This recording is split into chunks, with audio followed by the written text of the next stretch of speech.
So, it's my pleasure to welcome Mr. Leonard Cherry to Mobile. He is the owner and principal of Cherry Companies in Houston, Texas. Cherry Companies is the 9th largest full-service commercial, industrial, and interior demolition contractor in the United States. It also serves as one of the largest recyclers in the Gulf Coast area.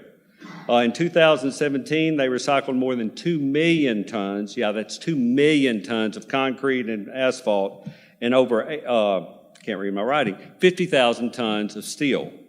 He's a native of Houston, and he is the second of 4 sons. The company began as a mom and pop house moving business back in the 50s. All 4 sons worked for the business. Today, it's grown into a one-stop shop for recycling and demolition services. In 1985, the company had 6 employees. Revenues were $500,000. Last year, they had over 400 employees, and revenues exceeded $160 million.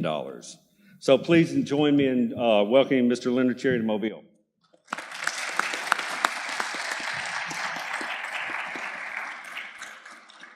Mr. Cherry, we really appreciate your taking the time to come up here to Mobile and tell us a little bit about your journey with your family business. It was a pleasure talking with you yesterday and learning a little bit more about that story. So if you don't mind, if you could start by giving some background on the company and how it's grown and how it has evolved over the years. So we'll start with that. Good morning. First off, I cannot express to you how uncomfortable I am being up here. Speaking in public is not part of my daily job description.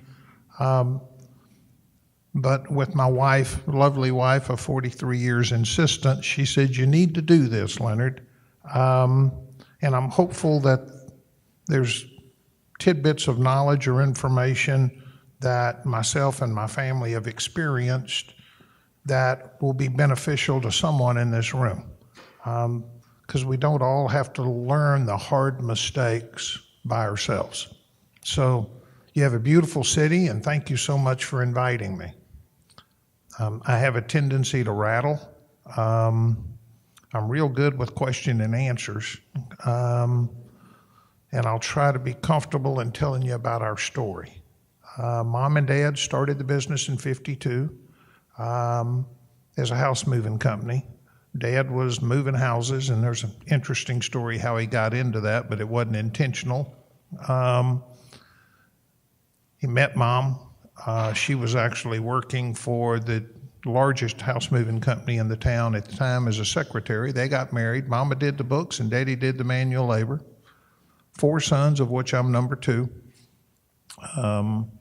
We were raised in the family business. Nights, weekends, holidays, summertime, we were the crew.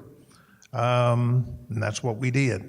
From the earliest age I can remember, rolling foundation blocks underneath a house.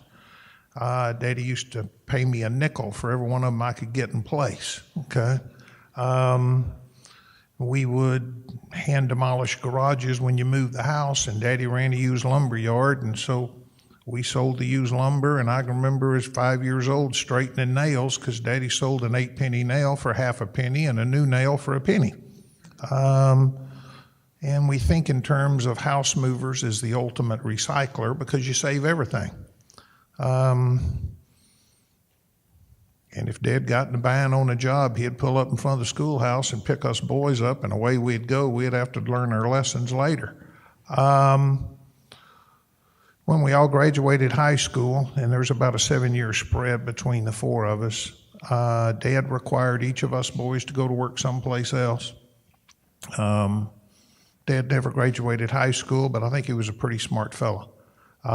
So he required each of us to go to work someplace else for a minimum of a year, so we did. And it took about 5 years for all 4 of the sons to come back into the business. At that point then, we had all gotten married, had children, and we had more mouths to feed than we had houses to move, so we had to come up with some mechanism of how to expand the business. So we started buying a house from one fella, turning around selling it to another, and that way we could lock down the house moving job in the middle. And he wanted $1,000 and you were going to pay me 10, but you didn't have the 10, you just had a lot. Okay, clear. So I had to figure out how to do the financing in the middle and find a banker that would carry the paper for us. We were able to survive that learning experience with the financial community. So back then it was 18% interest and they took 10 points off the top. It was a little tough to have anything left. But we learned, we survived. As house moving continued to then prosper, every time we bought one of those houses, we had to clean the lot. And I'm sure everybody in this room has a story. Everybody has been through these trials and tribulations of each step of the way with 4 sons and the testosterone's raging, okay? The egos are huge and everybody's got a wife at home wanting to tell you what you ought to do when you get there, right? Everybody except my wife, okay?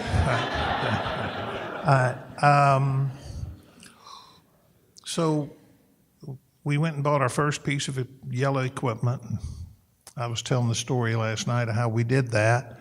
I found a really good, if any of y'all are into yellow iron, okay? I found a really good used 955 cat loader for $50,000. It was a heck of a buy, okay? But I didn't have 2 nickels to rub together. So Dad carried me down to the banker, whom I'd never met. And boy, I had a great business plan, and I presented it so much better than I'm doing this morning. I laid it right out to him. So he looked at me and he said, son, he said, so what's the cost of the loader? And I said, $50,000. He said, so how much you want to borrow? I said, well, I need $50,000. And he looked at my dad and he said, Carl, what do you think of the boy? He said, well, Ron, and the banker's name, I'll remember this to this day. His name was Ron Lemon. He said, well, Ron, he's a good man. The banker stood up, shook my hand, said that's the first 100% loan he had ever done in his career. And that's how we bought our first piece of equipment. With that piece of equipment, it gave us the opportunity to start bidding residential demolition work, which we did. And my job basically became to start new things, and as they were developed, pass them on to my other brothers, because each one of us had different skill sets. Residential demolition working in high-end markets gave us exposure to business owners that would give us opportunities for commercial work. I'll never forget, I was pulling out of the yard to go tear down the 3rd residential house, and Dad flagged us down as we were pulling out, and it was me and one other fellow. And he said, son, if we don't make any money on this, if we don't make any money on this, we're done. I said, well, Dad, that's okay. I don't like demolition that much anyway.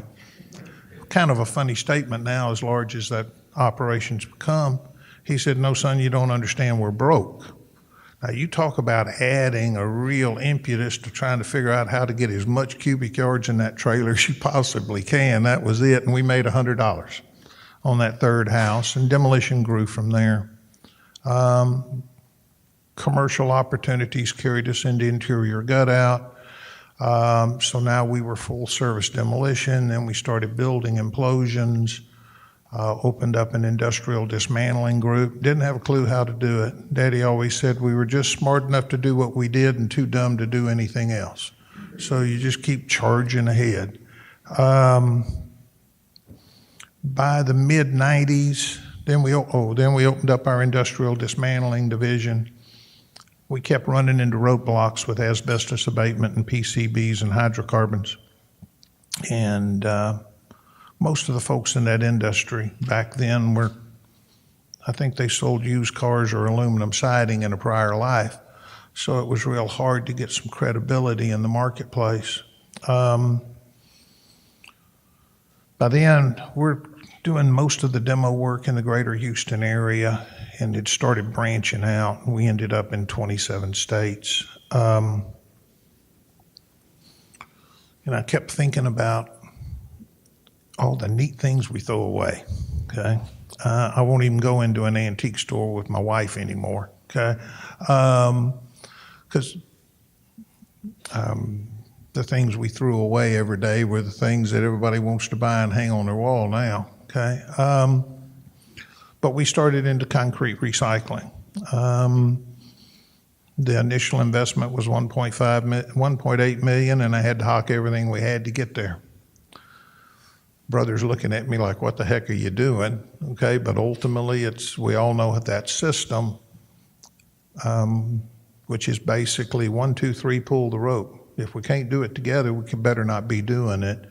And we can argue behind closed doors, but externally we create a united front at all times. Concrete recycling then carried us into road removal because we needed more raw product feed to feed plants as we continued to add them. That carried us into portable crushing so we could take the crushing equipment straight to the job site, crush that owner's concrete and sell it back to him. We really liked that idea, okay? Concrete recycling carried us into stabilized, which is pug mills, where you take cement and sand and blend it with aggregate, but we also started taking those and putting them on sand pits. Then we got into asphalt recycling. In Texas, 8% of all the new asphalt that's laid is recycled product. I'm not sure how you guys do it here. Then we got into recycling roofing shingles because about 3% of that asphalt is recycled roofing shingles. We got into recycling tires, and naturally we've dealt with scrap since the beginning. So that's kind of the chronological order. A couple of hiccups along the way, just a few with a family business. Youngest brother, Keith, he took the house moving company independent in 2001. We work under a motto of family first, and it's what was best for Keith. And he's happy, and he does all our house moving today, and he moves 400 or 500 buildings a year. My oldest brother, John, decided to retire in 2003,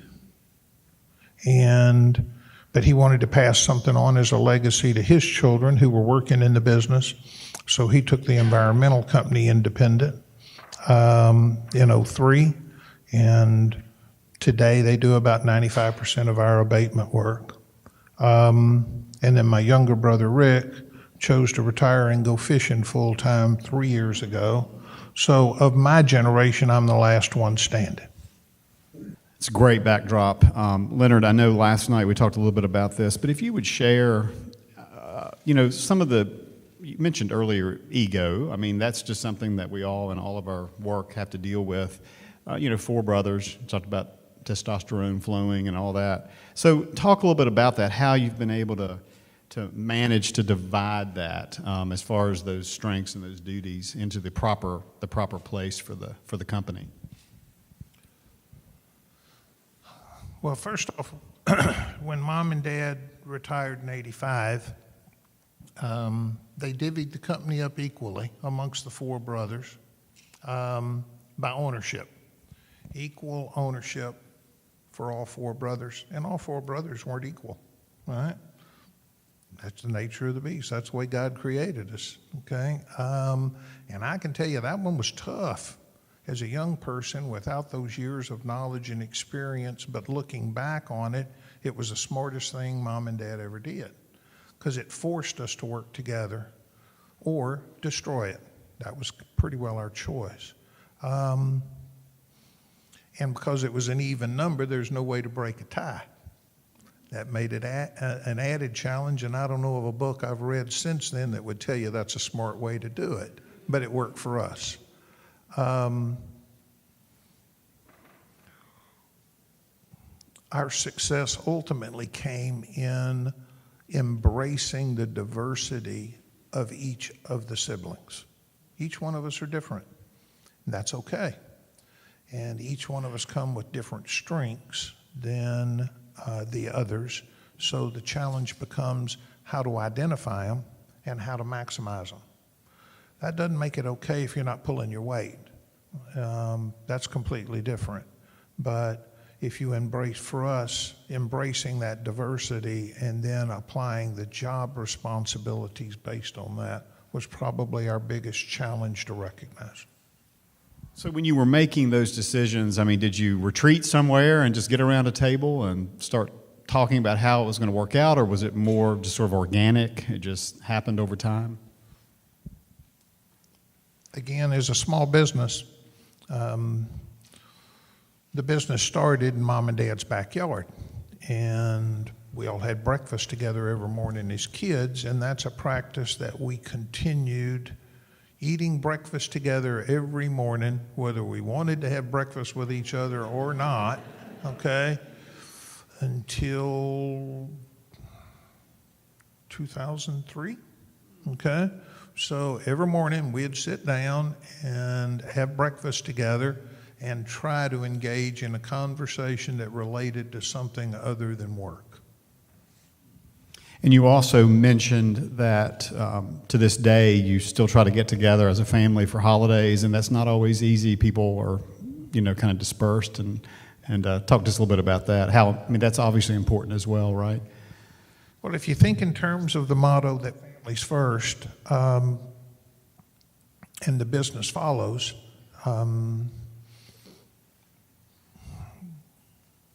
it's so critically important to retain those core values within the family. So we do not talk shop, okay, at family functions.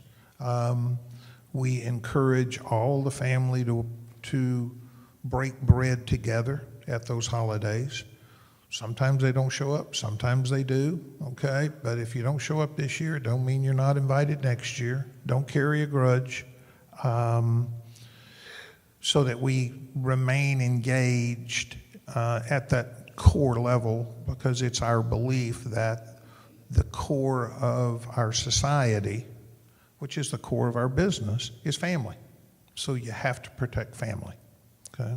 Now, there's certain tenets that go along with that, such as a bloodline will get you hired, but it won't prevent you from getting fired. Now, that one makes it real interesting at Thanksgiving, okay, if somebody didn't tote their weight and they're not there anymore. But it doesn't mean we don't love you. And that needs to be the differential between the two. I think that's such a healthy sort of maxim to live by. It might get you hired, but certainly it's not going to keep you from getting fired, because, obviously, as you said earlier, people have different strengths, and, those strengths may not fit in at that particular time. So commend you on dealing with that. So tell us a little bit about the core values of the family business, the fundamentals, if you will. I'm not sure I can remember them, but as the business grew and we continued to progress, one of the things that we knew we had to do is, first thing you got to do is figure out how to do a budget, right? If you were the one that did the first one, then you're going, yeah, that one was interesting, okay? Then you got to do long-term forecasting, okay? And then you have to start thinking about how big do you want to get, and what do you want to do, and what is it that you have to bolt on? How big do I get when I need HR?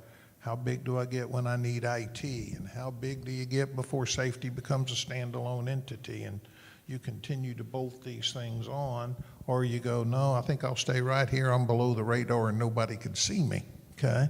As y'all can tell, we took a different path than that. But in putting the core values together some 15 years ago, the first thing we did was we instituted a team management concept, and we're real big on that. I'll be the first one to tell you I'm not the smartest person in the room, and I shouldn't be. I should be just smart enough to hire the smarter people than me.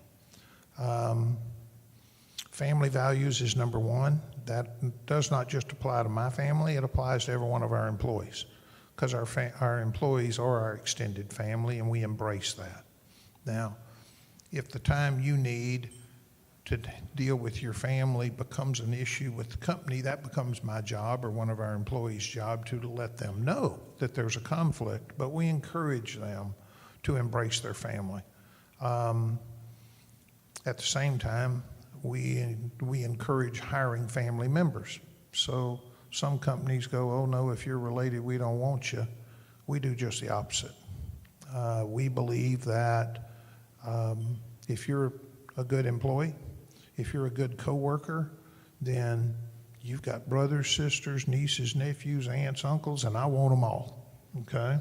Because it generally runs in groups. And so we embrace that, and we encourage that, not only verbally, but also financially. So that's how we draw most of our people. Blue sky is another one.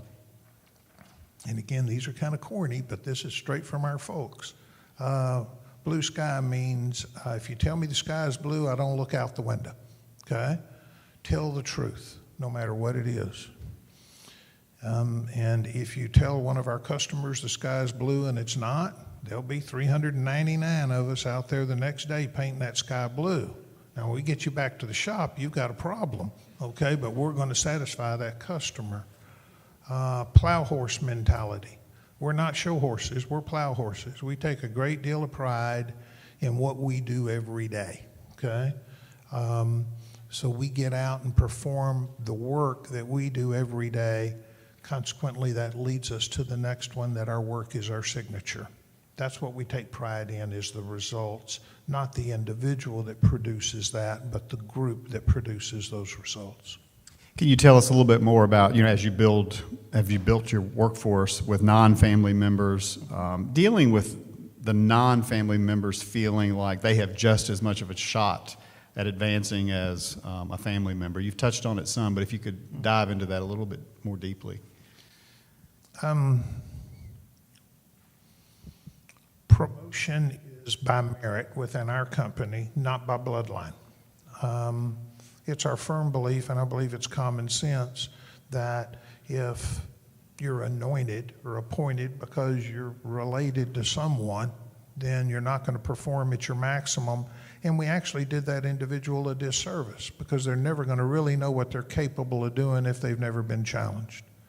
Additionally, you'll never be able to attract and retain non-family members if they're always going to get passed over. So when we instituted the team management concept, total of 10 individuals, 7 of them are still with us today out of that group. Only 2 of them are family members. Initially, it was my brother and I, younger brother. Today, it's my brother-in-law and I. The other 8 are non-family members.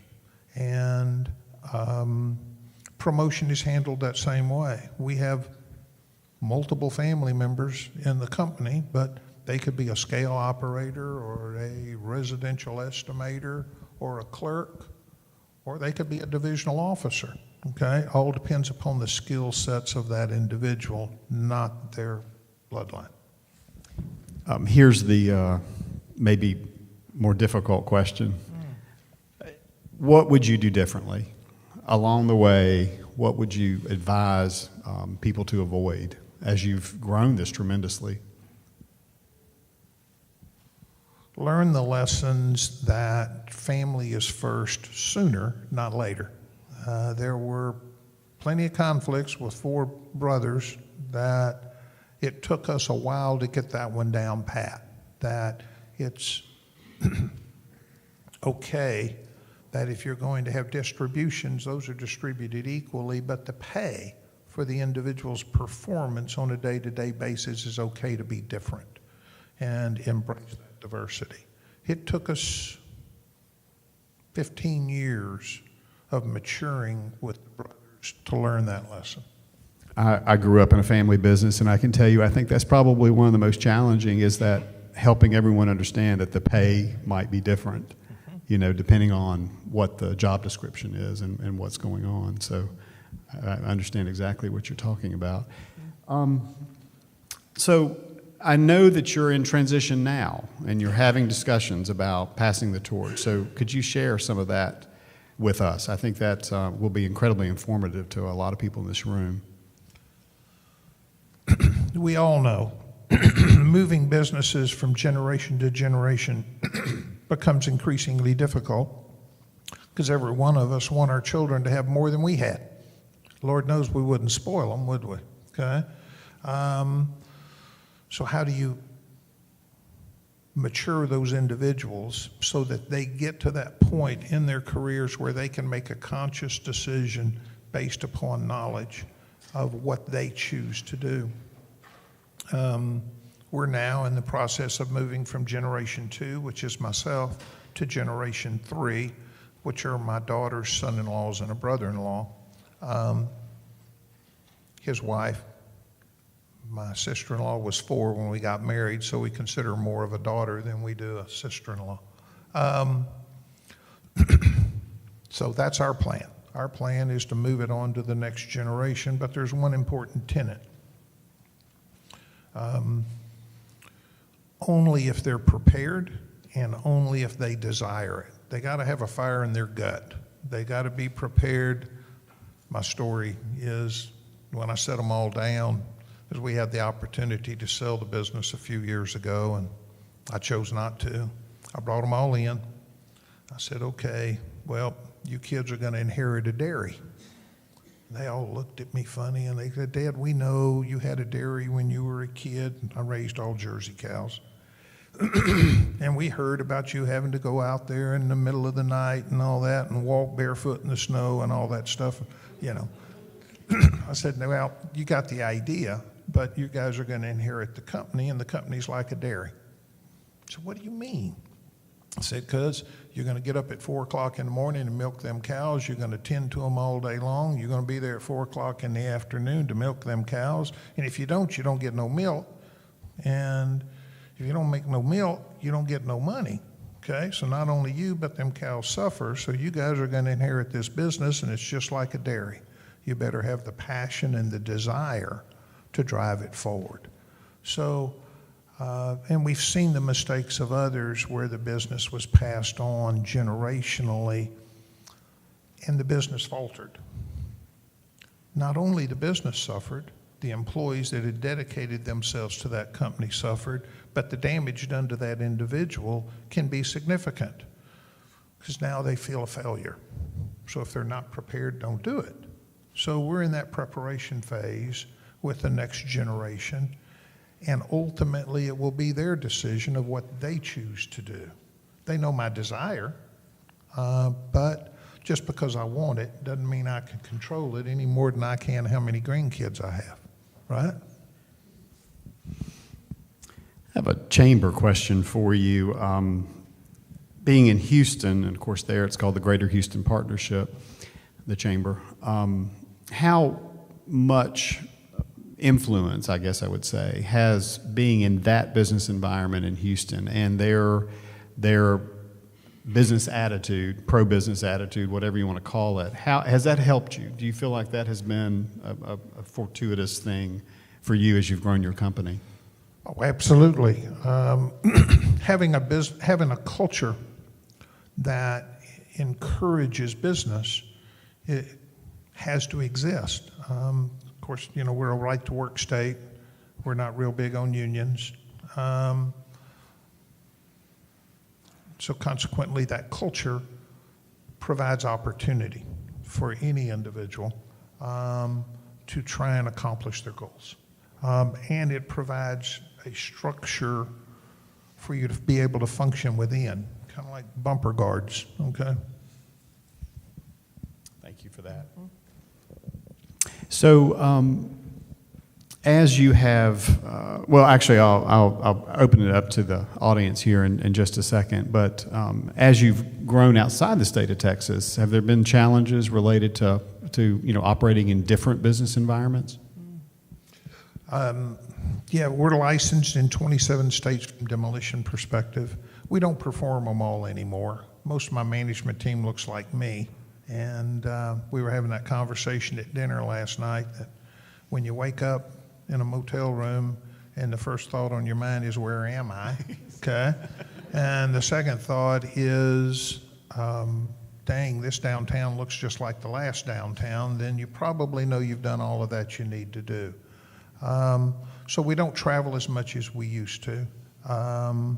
Primarily from a demolition perspective, we're Texas, Oklahoma, Louisiana, a little bit of Mississippi, New Mexico, and then up through the Midwest. We've tried California, ain't going back.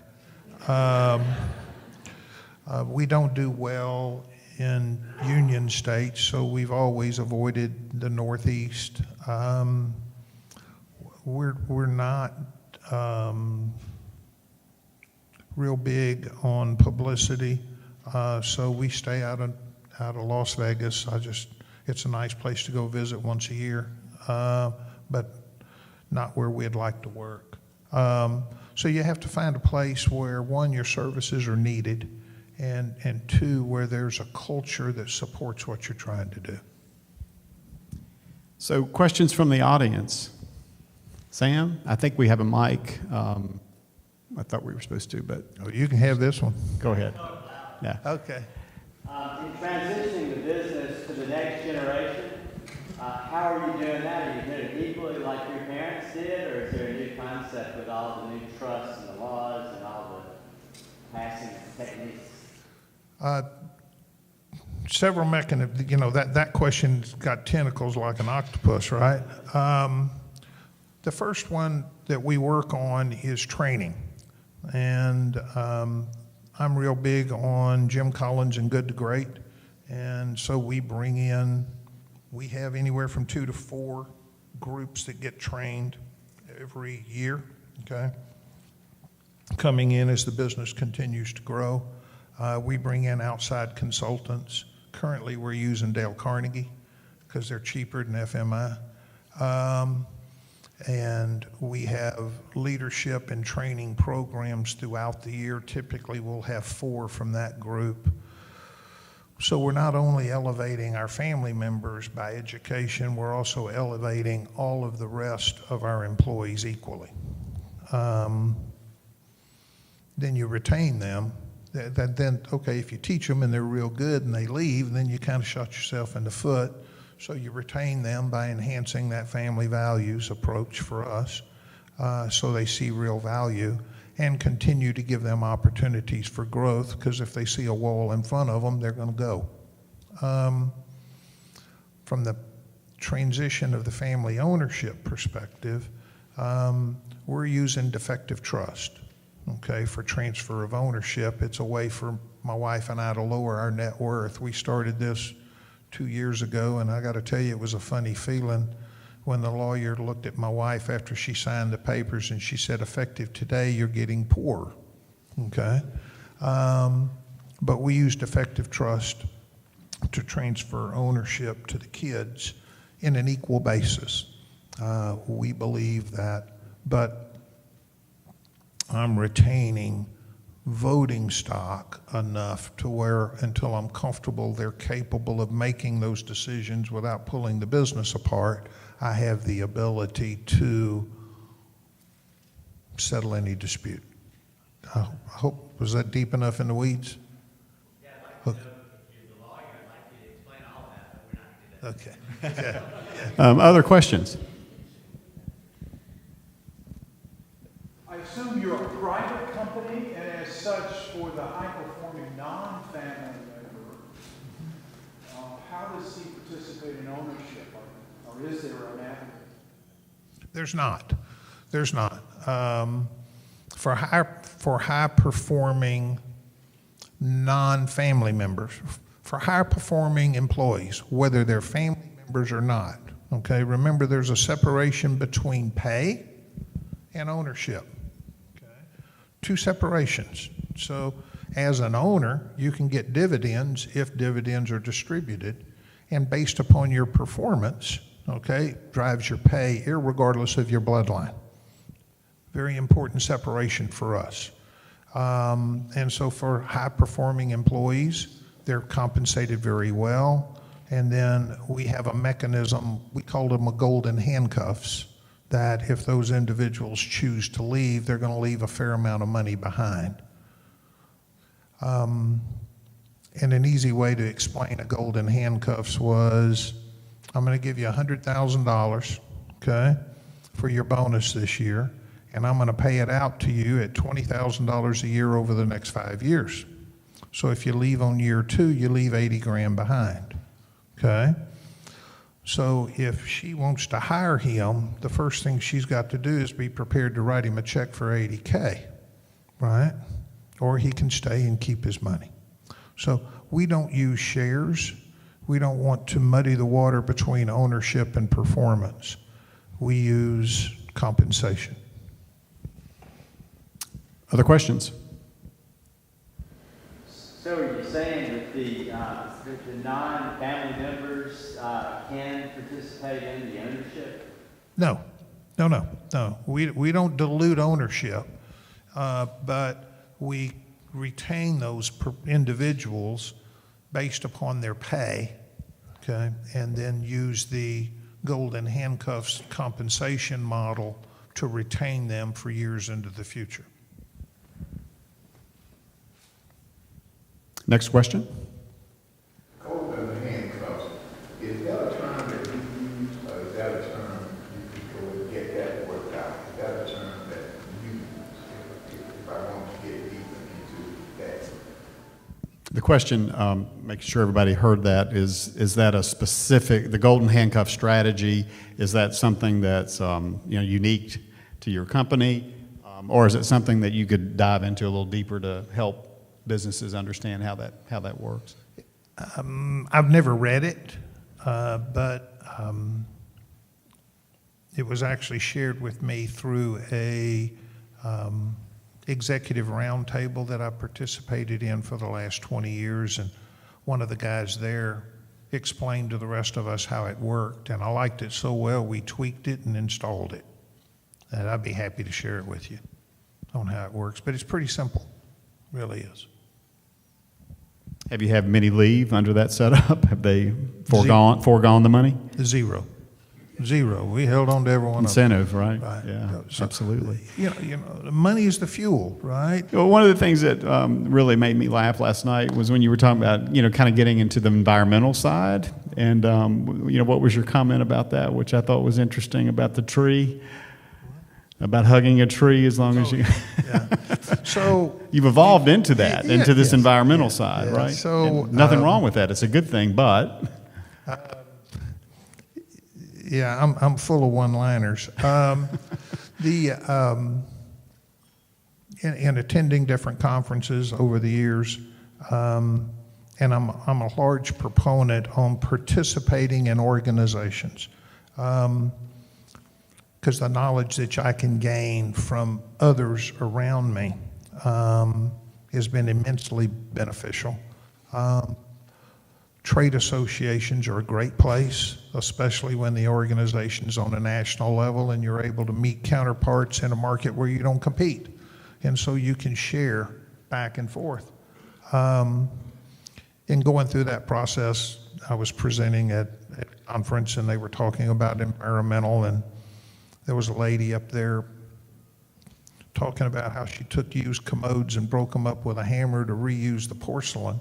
And she was processing 4 tons a year, and I'm over here talking about doing 2 million tons a year, and she wasn't real happy with me because we also do demolition. And I popped off and said, well, I have no problem hugging a tree as long as I can squeeze $1 out of it. So. You got to pay the payroll, right? Absolutely. Other questions from the audience? Yes. Mr. Cherry, is there a black sheep incident in your family where one of these upcoming youngsters has to be pushed aside? Yes, both family and non-family. So I'm not going to tell you it's 100%. There is no perfect rule. But the answer is yes, but it doesn't have to be family. You can have folks that your expectations are greater than their performance, regardless of bloodline. And it's painful. But necessary. Yes. For the sake of the whole, okay? Because that's your job, is to take care of the environment of the entirety. Yes, Don. Mr. Cherry, the greatest challenge in your generation was learning that family comes first. And I guess to some degree those breakfasts facilitated that collaborative learning experience. So I'm just curious, what kind of mechanisms, either informally or formally, are going to be in place for that next generation to maybe learn some of those valuable lessons organically? It's funny you ask, because when Chris and I met, we were actually having that conversation. We had our first annual family business meeting about 60 days ago, where The kids, including the wives, were brought in. The nieces and nephews, any of them over the age of 15, were asked if they wanted to attend. They declined. Okay, but to further the knowledge transfer and enhancement of those individuals, and then to make certain, secondly, that they have an engagement of responsibility of things that they're expected to perform, not just to me, but to the other people around that table.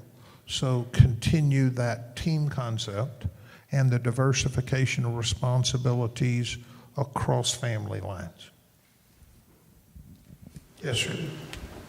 About breaking bread, family first, family values, love, telling the truth. What part does faith play here? What part does faith, Christian values, play in your business? Seems like it does. It does for me individually, okay? It does for my family, but it does not, it's not identified in the culture of the company, just so we understand. There's two areas we don't get into, and that is religion and politics. When it comes to the business, those are, individually, those are your values. They may or may not be mine. And we support any and all faiths, but we do not push one or embrace one. How many employees total? And how many employees total? 400. Careful what you ask for. Liz. How involved are you still in daily operations? Maybe you should ask her. Every day. It's what I do. My wife and I took a vacation 2 weeks ago. I was gone from the office for 8 calendar days, including Saturday and Sunday, and that's the third time I've done that in 40 years. But it's time to start slowing down. So my brother-in-law, who's 50 and's been with us 18 months, his job is to take my job. So he's 18 months into that transitionary period now. So knock on wood, so far so good. Are you ready to relinquish? Actually, I have 2 questions. You, and then what was that like as far as your parents? Because they had started and grown the company. I mean, were they still involved until they passed? Up until the last 5 years, yes, but more in a consulting role. Mm-hmm. And I'm not exactly certain how well I'll do. I've not done it yet. Okay? If you ask those individuals that I work with closely every day, they'll go, "Oh no, he'll die at that desk." I certainly hope that's not the case. But my wife and I are beginning to prepare for a new stage in life, and each one of us passed through those stages. Right. Yeah. And so my wife and I are preparing, but for that, to go be gone longer and do things differently, or spend more time with the grandkids, which are a true blessing. So I think a good hopefully it works. retirement is truly an art. I mean, it really is. You have to work on that. Other questions? We have time for one more. Jerry, as your brothers have retired, what has happened to their stock, or how has that been handled to keep from having a big dilution and it being spread out among? We developed a buy-sell agreement early on. Once we finally decided this thing actually was going to be able to survive, and we figured out how we were going to be able to work together instead of apart, we had a buy-sell agreement drafted, okay, that's tied to net equity. And so when each of them made their decision, and it was their decision, in other words, they chose to leave, they weren't asked to leave, there was a financial mechanism already in place. So consequently, I'm now, well, aside from those trusts, I'm now the sole owner. One more question? Mr. Chair, do you have a consultant that's helping you with this transition? we've had multiple consultants over the years, some good, some bad. It's kind of like dating, okay? You better make sure you choose the right one you marry. And I would imagine there are a lot of consultants in Houston, right? Yeah, yeah, and of course, the bigger you get, they'll come in from anywhere. And